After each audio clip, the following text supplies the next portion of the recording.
A music landmark is celebrating its 100th birthday. Luke Burbank has found us two on the aisle at the Hollywood Bowl.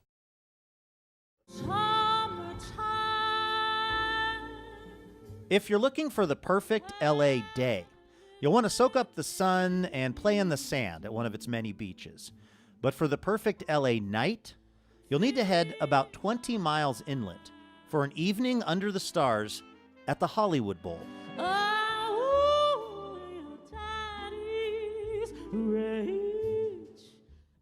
Nestled in one of Hollywood's many canyons, this amphitheater has been the Southern California destination for fans and performers for a century.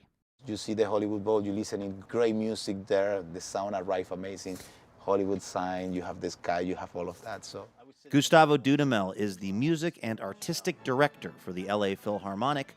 The night we were in attendance, he was conducting a salute to George Gershwin. If Dudamel looks right at home here, it might be because this is where he made his U.S. debut at the tender age of 24. It's overwhelming, especially because the history, you see the Hollywood Bowl in films, in cartoons and all of that. And when you arrive here, you feel all of that historic background. The Hollywood Bowl has often been the backdrop for great moments in TV and film.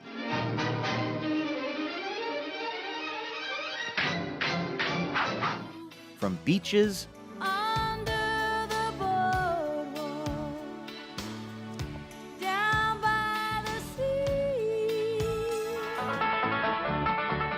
to the Beverly Hillbillies. Well, there are your 20,000 seats.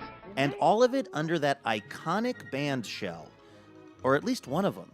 So this band shell was built in 2004, and in fact, it's the 5th shell of the Hollywood Bowl. Chad Smith is CEO of the Los Angeles Philharmonic Association and a bit of a historian for the Hollywood Bowl. He says the original idea was to have a different band shell built every season, but that proved too expensive during the Great Depression. Fortunately, the shell, built in 1929, was iconic enough to stay in place for almost 75 years. And what a run it was.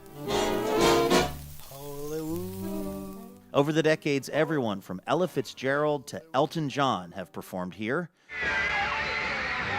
There was the famous Beatles concert with screams so loud they could reportedly be heard about a mile away on Hollywood Boulevard. This was a pool. A swimming pool. It was full of water.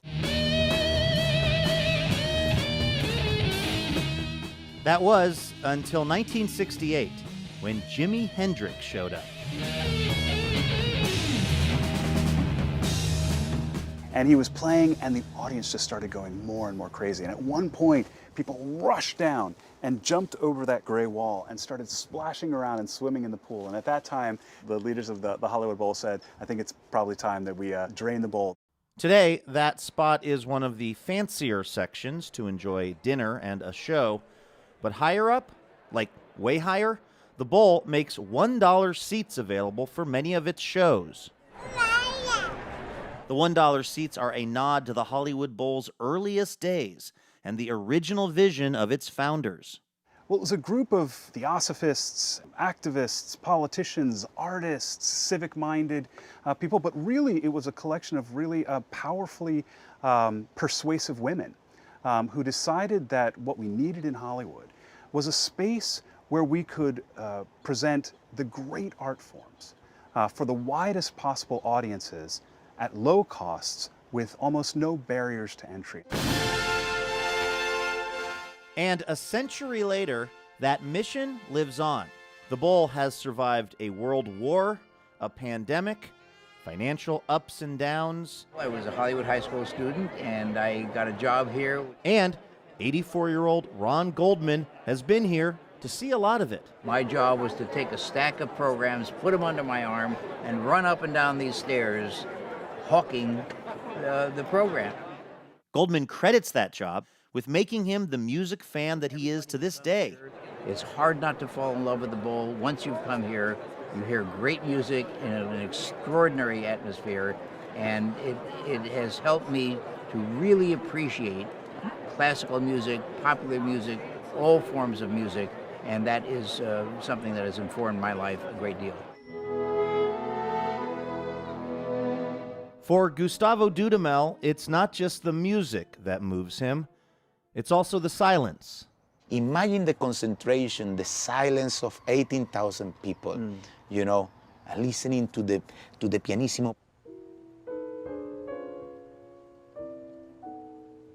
The sound, or lack thereof, of 18,000 people together, listening in perfect rhythm.